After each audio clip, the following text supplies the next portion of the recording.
नमस्कार। गंगार एक पारे कोलकाता और एक पारे हावड़ा। बांग्लार गौरव हावड़ा। छोटो शिल्पे केंद्र हावड़ा। हावड़ावासी देर आमार शुभेच्छा ओ भालोबासा जानाई।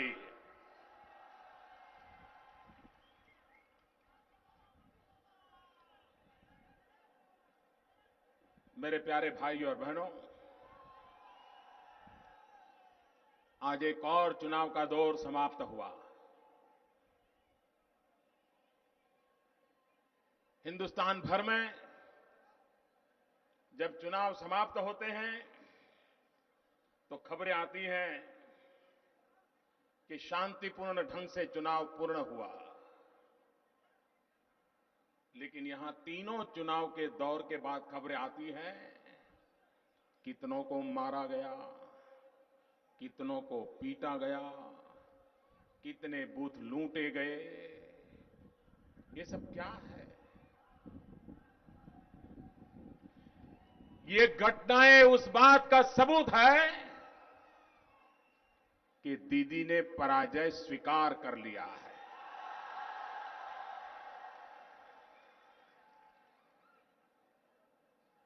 और जब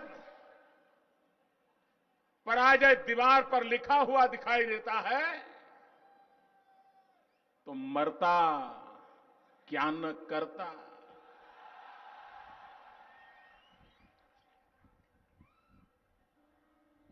लेकिन दीदी, अब बंगाल की जनता आपको भली भांति पहचान गई है। जिस परिवर्तन के लिए बंगाल की जनता ने आपको जी भर करके समर्थन किया, जी भर करके समर्थन किया, वो परिवर्तन आप में देख करके इतनी गुस्साई हुई है, इतनी गुस्साई हुई है कि अब चुन चुन करके साफ कर देगी उन लोगों को जिन्होंने बंगाल को बर्बाद किया।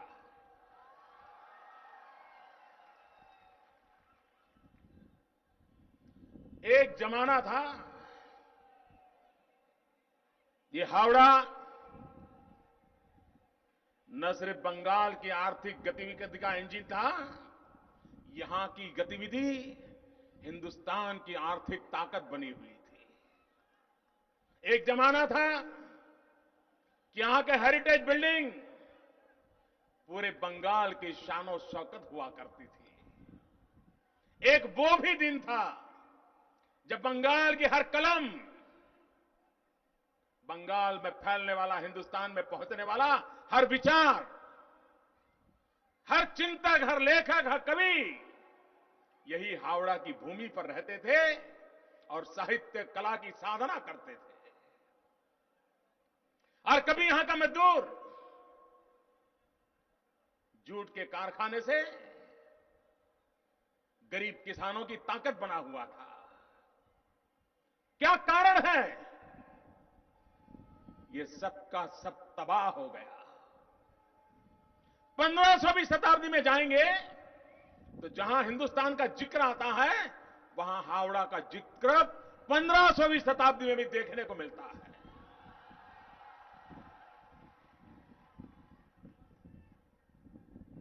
क्या कारण है और इसके लिए कौन जिम्मेवार है? जो हावड़ा कभी बंगाल को नहीं, देश के नौजवानों को रोजगार देता था, उस हावड़ा का नौजवान रोजी रोटी के लिए मुंबई की झुपड़पट्टी में जाने के लिए मजबूर क्यों हो रहा है?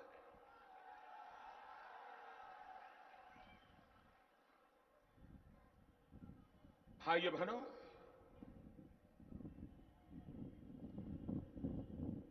कुछ राजनीतिक दलों ने, कुछ राजनीतिक नेताओं ने बंगाल को, यहां की जनता को टेकन फॉर ग्रांटेड मान लिया है। और इसलिए वो मानते हैं कि एक बार हम सत्ता में आ गए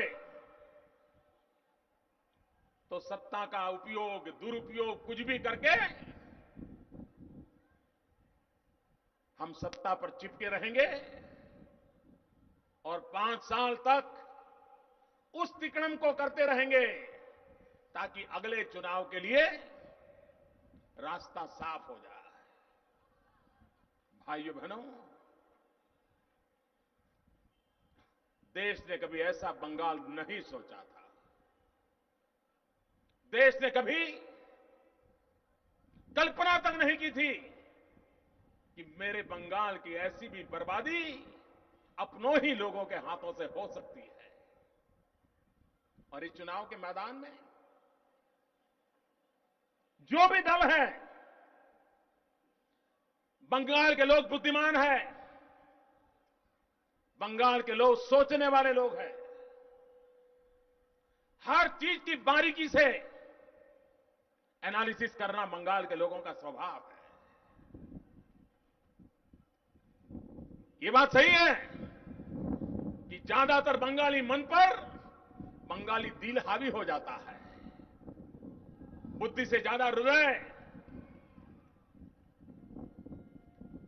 प्रभावी रहता है, भावुकता रहती है, इमोशंस का बल रहता है।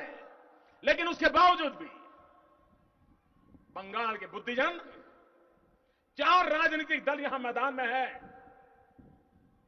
मैं पॉलिटिकल पंडितों से आह्वान करता हूं कि इन 4 राजनीतिक दलों का जरा लेखा जोखा लें। किस दल का क्या चरित्र है, कौन दल किस प्रकार से काम करता रहा है, किस दल का क्या ट्रैक रिकॉर्ड है, किस दल ने देश को क्या दिया है। चारों दलों को जरा तराजू पर तोल करके देखा जाए। इस देश ने सालों तक कांग्रेस के शासन को देखा है। इस देश ने लेफ्ट की सरकारों को भी देखा है। इस देश ने प्रादेशिक पक्षों की भी सरकार देखी है। इस देश ने परिवार आधारित, जाति आधारित दल भी देखे हैं। और इस देश ने आदर्श और सिद्धांतों पर काम करने वाली भारतीय जनता पार्टी को भी देखा है, परखा है।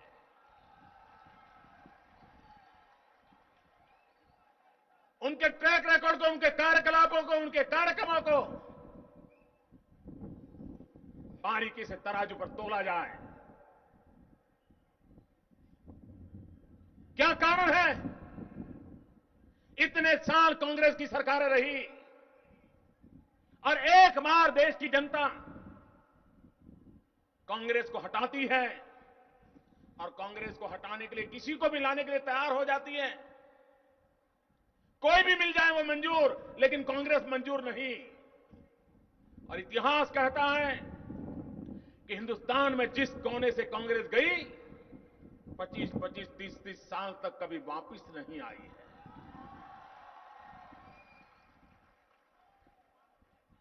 जनता का इतना गुस्सा होता है इनके प्रति कि थोड़ा सा भी कोई मौका मिल जाए तो कांग्रेस वहां कभी लौट करके नहीं आती है।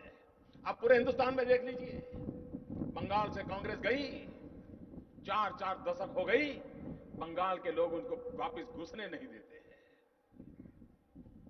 उत्तर प्रदेश का हाल देखिए, बिहार का हाल देखिए, उड़ीसा का हाल देखिए, गुजरात देखिए, मध्य प्रदेश देखिए। कांग्रेस एक बार जाती है, देश की जनता उन पर इतना गुस्सा करती है कि कभी वापस नहीं आने देती। क्या कारण है? कि एक वक्त था 440 सांसदों के साथ संसद में जो लोग बैठते थे और भारतीय जनता पार्टी 2 या 3 बस करके उसका मजाक उड़ाया जाता था, वो दल अपने अहंकार के कारण आज 40 पर आकर के सिमट गया और संसद के एक कोने में नजर नहीं आता।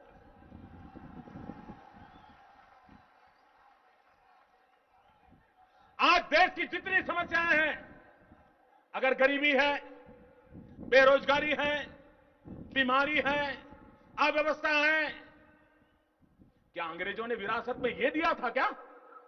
अरे जब अंग्रेजों ने हिंदुस्तान छोड़ा था तब बंगाल देश का नेतृत्व करता था। आपने जब देश बंगाल संभाला, आपने बंगाल को बर्बाद करके रख दिया। लेफ्ट वालों को जहां भी सेवा करने का मौका मिला, क्या किया?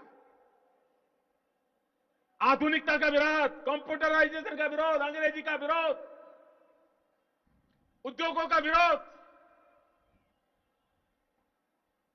चुनाव जीतने के लिए असामाजिक तत्वों को बढ़ावा देना। रोड बने या न बने, स्कूल खुले या न खुले, अस्पताल हो या न हो, डॉक्टर मिले या न मिले, लोग मरे तो मरे, लेकिन राजनीति चलती रहे, यही कारोबार लेफ्ट वालों ने किया।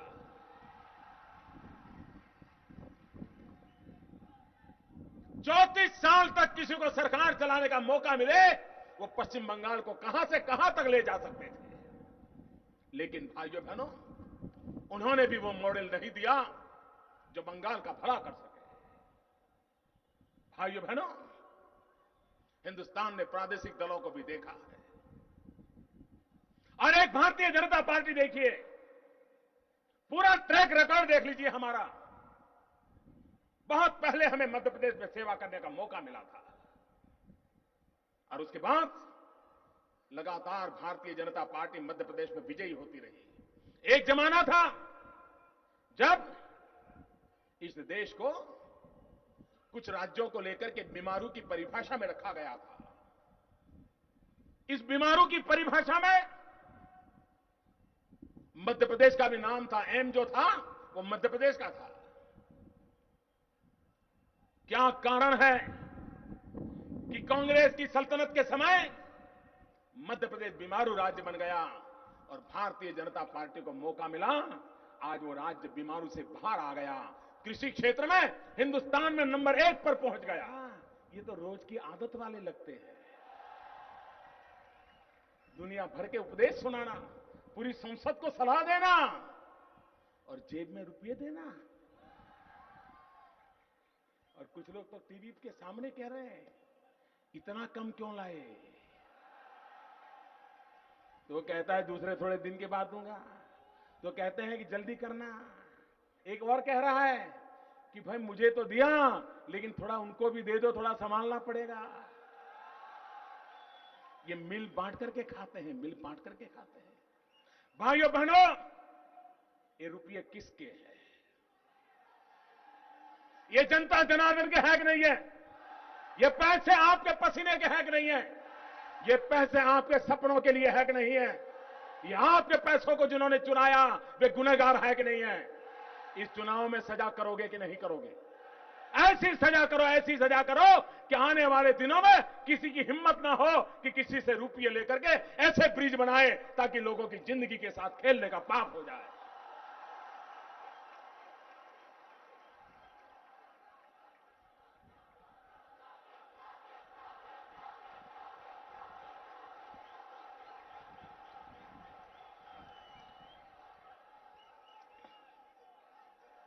भाइयों बहनों,